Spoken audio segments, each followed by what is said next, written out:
Your job is to try to be the best basketball player you can be, right? To do that, you have to practice, you have to train, right? You want to train as much as you can, as often as you can. So if you get up at 10 in the morning, train at 11, right? 12, say 12, train at 12, train for 2 hours, 12 to 2. You have to let your body recover. So you eat, recover, whatever. You get back out, you train, start training again at 6. Train from 6 to 8, right? And now you go home, you shower, you eat dinner, you go to bed, you wake up, you do it again, right? Those are 2 sessions. Right? Now imagine you wake up at 3, you train at 4. You go 4 to 6, come home, breakfast, relax, blah, blah, blah. Now you're back at it again, 9 to 11, right? You relax, and now all of a sudden you're back at it again, 2 to 4, and now you're back at it again, 7 to 9. Look how much more training I have done by simply starting at 4, right? And so now you do that, and as the years go on, the separation that you have with your competitors and your peers just grows larger and larger and larger and larger and larger. And by year 5 or 6, doesn't matter what kind of work they do in the summer, they're never going to catch up because you're 5 years behind. Right? So it makes sense to get up and start your day early because you can get more work in. I didn't feel good about myself if I wasn't doing everything I could to be the best version of myself. If I felt like I left anything on the table, it would eat away at me. I wouldn't be able to look myself in the mirror. Right? So the reason why I can retire now and be completely comfortable about it, because I know that I've done everything I could to be the best basketball player I could be.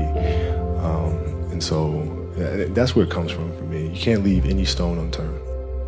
Trivial things weren't going to pull my attention. It had to be things weren't going to pull my attention. It had to be things that I had a purpose. I wanted to be one of the best basketball players to ever play. And anything else that was outside of that lane, I didn't have time for. At what age did that goal become crystal clear? I made that deal with myself at 13 years old. At 13 years old? 13 years old. That's the deal I made. You were crystal clear about it? Crystal clear. And where did inspiration come from? The love of the game. The love of the game, the challenge. Like I would watch Magic play, I'd watch Michael play, and I would see them do these unbelievable things, and I'd say, can I get to that level? I don't know, but let's find out. If I could work that hard every day, with being blessed with the physical tools that I have, what would my career be? And I made a promise to myself from that day that I was going to work that hard every single day so that when I do retire, I have no regrets. And that was the most important thing for me, is to leave no stone unturned, get better every single day. And if I lived that way, then over time, I'd have something that was beautiful. But that was my philosophy. It seems like a pretty simple one, but if you live your life to just get better every single day, you do that for 20 years, what do you have? Follow your passion first.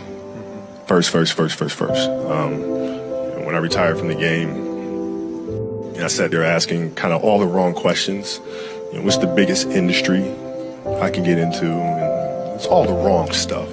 And you got to sit there and ask yourself, okay, what am I truly passionate about? What do I enjoy doing?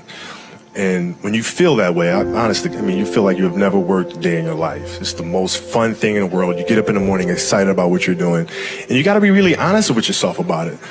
If you wake up in the morning and you're dreading going to work, dude, do something else. Do something else. And those are hard decisions to make. But when you make those decisions, it's a very liberating experience. And you'll find out that the rewards will come. Basketball for me was the most important thing. So everything I saw, whether it was TV shows, whether it was books I read, people I talked to, everything was done to try to learn how to become a better basketball player. Everything. And so when you have that point of view, then literally the world becomes your library to help you to become better at your craft. The competitiveness that I bring to work every day is really helping people, in a sense, be competitive with themselves. Right? If you're animating something, or you're writing a screenplay, or you're composing a piece of music, is that the best you can do? Right? Don't ask me. Don't say, okay, do you approve? Don't ask me. I'm not the musician. I'm not the composer. You know. Right? So the competitiveness is more from an individual perspective. Is this the best you can do? And if the answer is yes, then off we go. We talk about this often, and we always talk about the fact that you can learn a lot more from the failures than you can from the successes. And you have to figure out where those landmines are, and then how to best avoid those, or help entrepreneurs, and ourselves included, figure out the clues of where those landmines are. You know, not that you're going to avoid all of them, right? But it's also, when you do step on one, figuring out, okay, how do you recuperate? How do you balance back and pick yourself up? Dreams they should be pure. I think a lot of times, when we're born into this world, we actually wind up going backwards. And it seems like the more we mature, the more responsible our dreams become. And the more governors we put on ourselves and our ability to dream and to reimagine. And it's always a fight for us parents and for you guys to make sure that your dreams always stay pure. And so it's not a matter of pushing beyond the limitations or expectations. It's really a matter of protecting your dreams, protecting your imagination. That's really the key. And when you do that, then the world just seems limitless. Passion came from the love for the game. I loved everything about it, like the smell of the ball.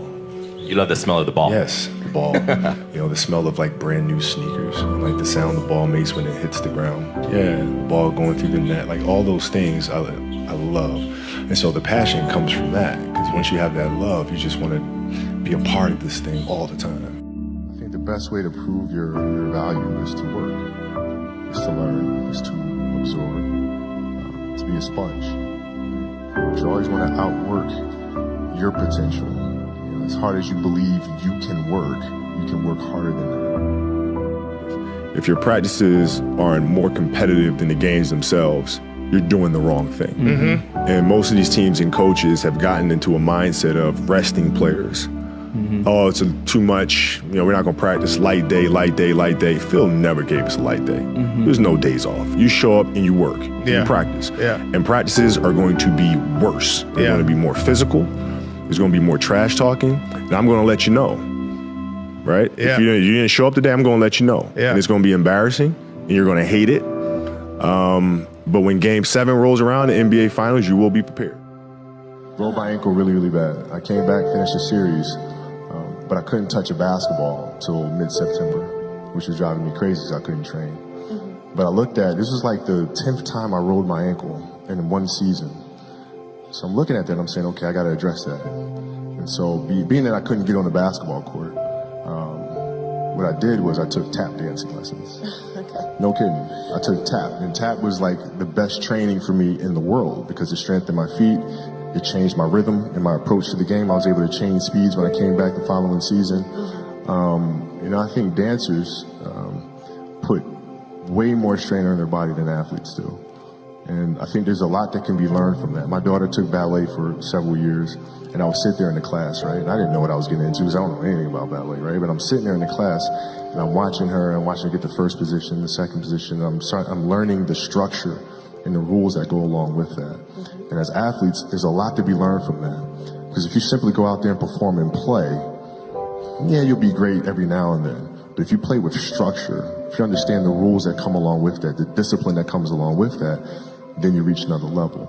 But you guys have my respect. If other people don't see that, they're idiots. At 13 years old, I had a kill list.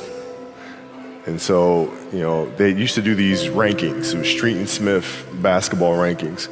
And I was nowhere to be found because I was like 6'4", scrawny, like 160 pounds soaking wet. So I was like 57 on the list. And so I will look at 56, 55, all the way up to number 1, who these players are, what club teams they played for. So when we go on an AAU travel circuit, I got to hunt them down, right? And so that became my mission in high school, is to check off every other person, all those 56 other names, hunt them down and knock them down. The game is just a part of me. So it never leaves. Even now that I'm retired, everything that I've learned from the game of basketball, I've carried it over into life. Mm-hmm. Basketball's helped me be a better person, a better friend, a better father. Well, because there's life lessons that are within the game, mm-hmm. like communication, like unselfishness, like attention to detail, and empathy and compassion. Like all those things are in the game.